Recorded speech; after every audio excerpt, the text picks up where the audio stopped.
මම සංජය මහවත්ත කැඳවුම්කරු සිවිල් බුද්ධි පෙරමුණ අද දවසේදී අපි සෞඛ්‍ය අමාත්‍යාංශයට ඇවිල්ලා සෞඛ්‍ය අමාත්‍යාංශයේ ලේකම්වරයාට ලිපියක් බාර දෙනවා.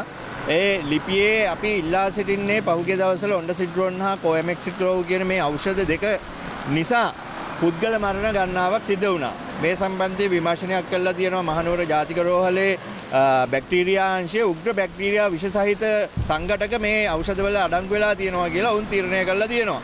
එතකොට මේ ඖෂධ ඉන්දියාවේ මාන් ෆාමසිටිකල් ආයතනයෙන් ගෙන්නලා තියෙන්නේ මේ ගෙන්නීමේ වගකීම තියෙන්නේ PTC හෝල්ඩින් කියන ආයතනය. මේකේ බෙන්රගම කියන බෙන්රගම ඇතුළු තවත් දෙනෙක් තමයි අධ්‍යක්ෂක ධූරයන් දරන්නේ. එතකොට අපි අහනවා මේ වන විට මේ විදිහේ ඖෂධ විෂවීමක් ලංකාවේ සිද්ධ වෙලා තියෙනවා.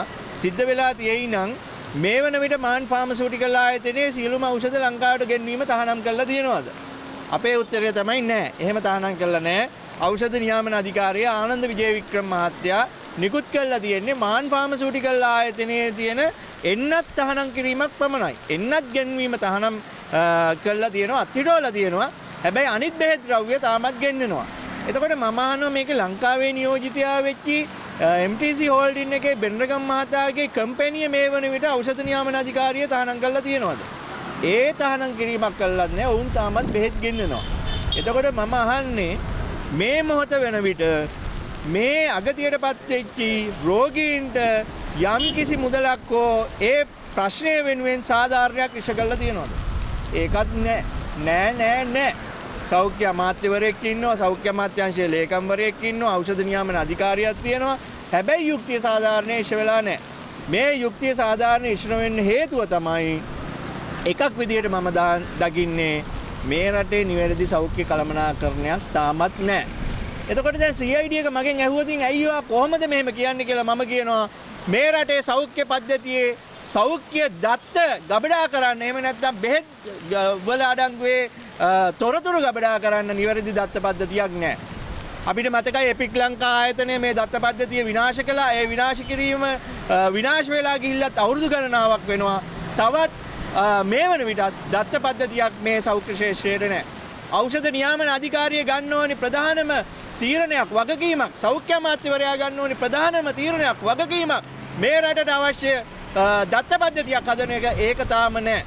එතකොට මේ රටේ පිටරටින් එන දැන් බ්‍රිටිෂ් ෆාමකෝපියාව වේවා, ඉන්දියන් ෆාමකෝපියාව වේවා මොන ෆාමකෝපියා එකකින් හරියන ඖෂධයක් ලංකාවේ අපිට පුළුවන්ද මේක නිවැරදි ආකාරයට තියෙනවද කියලා විමර්ශනය කරන්න. මේක විමර්ශනය කරනවා නම් කරන්න ඕනේ ඖෂධ නියාමන අධිකාරියේ රසායනාගාර තුල. මේ රසායනාගාරවල පහසුකම් තියෙනවද? නෑ. මොකොත් නෑ. එතකොට මේ ආණ්ඩුවක් තියෙන්නේ මොකටද? මේ නෑ කියන දේවල් ටික ඔව් කියලා කියවන්න. අනුර කුමාර ජනාධිපතිතුමනි, ඔබතුමා නිවැරදි ආකාරයට වැඩ කරනවා කියලා දන්නවා. හැබැයි ඔබතුමාට මේ වටේ ඉන්න අර කතාවක් කියනවනේ වටපඩයෝ කියලා. ඔය වටපඩයෝ මේක කරන්න ඉඩ දෙන්නේ නැද්ද? මේ නෑ කියලා අද දවසේ මම නෑ කියපු ටිකට කවදාද අපිට ඔව් කියලා අහන්න පුළුවන් වෙන්නේ? මේ රජය තියෙනකම් මේ අවුරුදු 5ට කලින් අපිට ඔව් කියලා අහන්න පුළුවන්ද? අපි ඉල්ලා සිටින්නේ වෙන මොකවත් නෙමේ සිවිල් ක්‍රියාකාරකයන් විදියට අපි අද දවසේදී නෑ කියපු ටිකට ඔව් කියන උත්තරේ සතියකින් දෙකකින් දෙන්න පුළුවන් නම් ජනාධිපතිතුමනි ඔබයි වැඩ. මේක කළා පෙන්නන්න.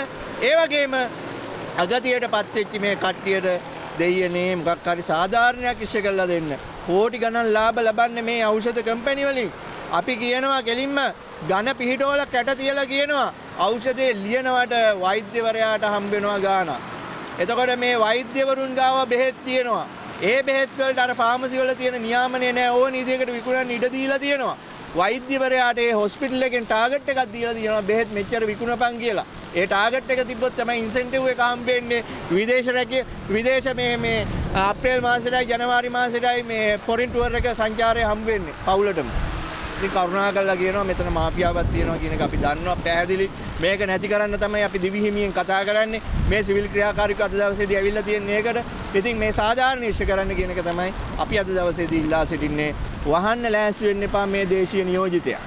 දේශීය නියෝජිතයා හෝ මැදිහත් වෙලා මේ මැරිච්ච රෝගීන්ට සාධාරණයක් ඉෂ්ට කරලා දෙන්න කියන එක තමයි අපි ඉල්ලා සිටින්නේ. අමාත්‍යාංශය ඇතුළට ගිහිල්ලා මොකක්ද බලාපොරොත්තු? අපි කෙලින්ම අපේ ලිඛිතව අපි බාර දෙනවා. ලියුම බාර දෙන්නේ අමාත්‍යාංශයේ ලේකම්තුමාට තමයි බාර දෙන්නේ.